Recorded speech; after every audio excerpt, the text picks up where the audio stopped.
Hi, this is Kyle Paredes from the Castro Valley High School Olympian, and I'm here with Anna Khaja, 1992 Castro Valley High graduate, and now an actress in Hollywood.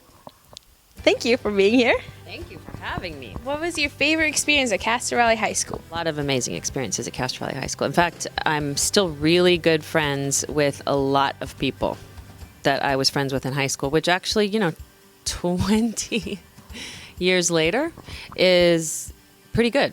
Not a lot of people can say that. And when we get together, we always talk about how we just had the best time. My favorite experiences, among many others, were just doing the plays.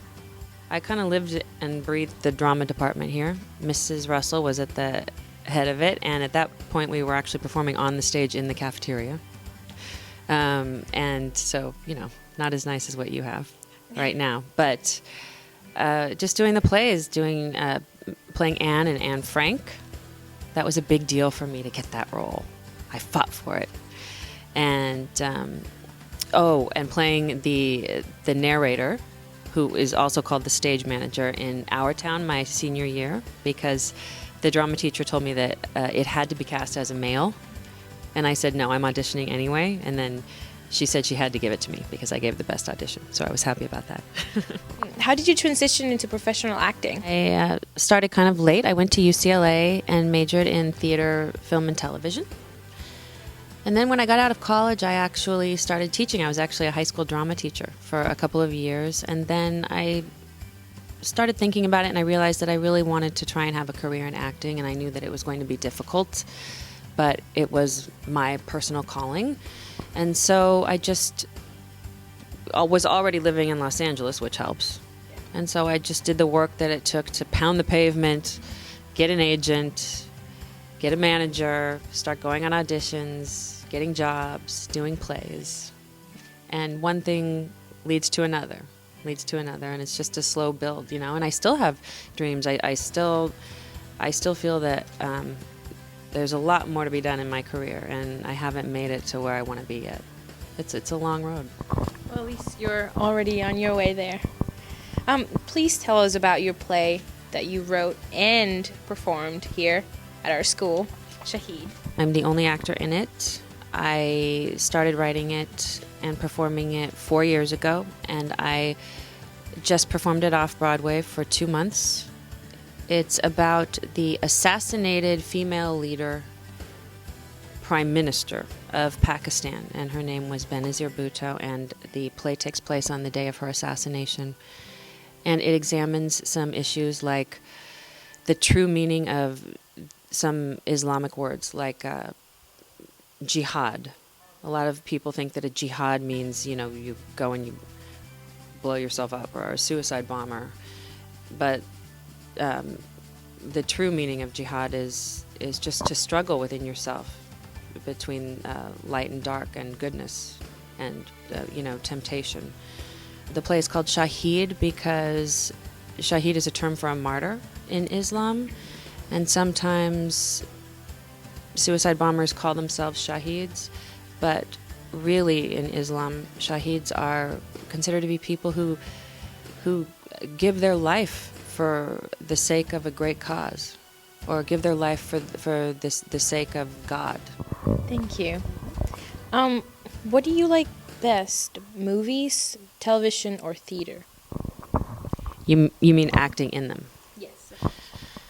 I like all of it, but I think theater takes the most out of me because it's like this whole physical experience, and you have to do the whole thing from beginning to end all the way through, and then you go and you do it again the next night, and the next night, and the next night. And if you're in professional theater, you're doing 8 shows a week, and that takes a lot out of you. So I think because it's so challenging, and because you go in order, that you actually really get to live in the character's skin.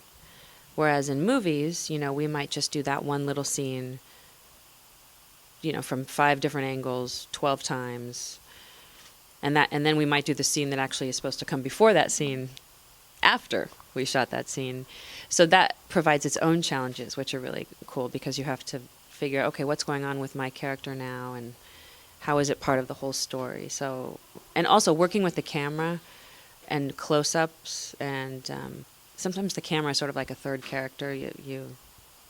You're aware of it, but you're not aware of it, and you play to it or not to it, and so all of that is challenging. I like them all. How does living in Los Angeles compare to living in Castro Valley? Well, both places have great weather, which I really like. Los Angeles, I feel that I am exposed to a variety of different people, but now that I'm here visiting Castro Valley, there seems to be a really diverse group of people here too. Just walking around the campus today, I've seen Muslims and Sikhs and people from every continent, ethnicity wise, so that's pretty great. But Los Angeles is huge. There's a lot of culture, and so sometimes these big cities collect all the people that thought they were a little different in their small town, and then everyone's there in that city. And then there's the whole aspect of Los Angeles that it is run on a single business. At least Hollywood is. It's run on the movie business, and that informs everything in a weird way. Making of movies and TV and film and being an actor and being a screenwriter is almost just part of the culture around you. You walk into a coffee shop, which, by the way, there are coffee shops everywhere, and there are like 12 people just sitting silently at tables, and that they're all writing a screenplay. And that every other person you see walking down the street is an aspiring actor. So Yeah, not everyone makes it though. It's like, but everyone tries, which is, I think it's amazing that everyone goes to Los Angeles with a dream of becoming some part of the business. You just said what I should have said, because that's so true. Los Angeles, one thing that's unique about it is that it is kind of a city full of dreamers. And that has these really great aspects to it. The people are positive and creative and full of hope, and and trying to be healthy and trying to make things happen. And also there's this aspect of everything kind of not being real or in reality, because we're all dreamers. And yeah, it's interesting. What advice would you offer to Castro Valley students who aspired a career in the arts? Here's my advice to you.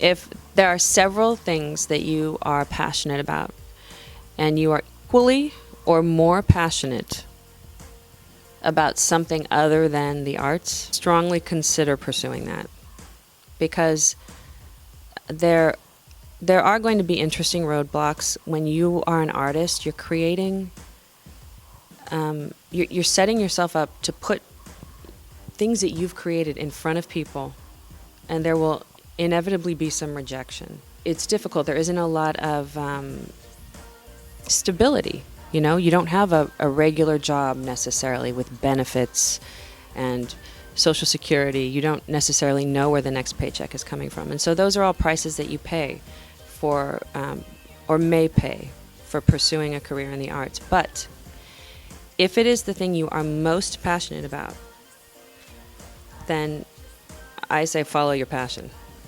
because ultimately it will really fulfill you. It does me. I don't regret it at all, because it's the thing I happen to be most passionate about. Thank you for being here. Thank you. It was an honor, honestly. Well, it's my honor.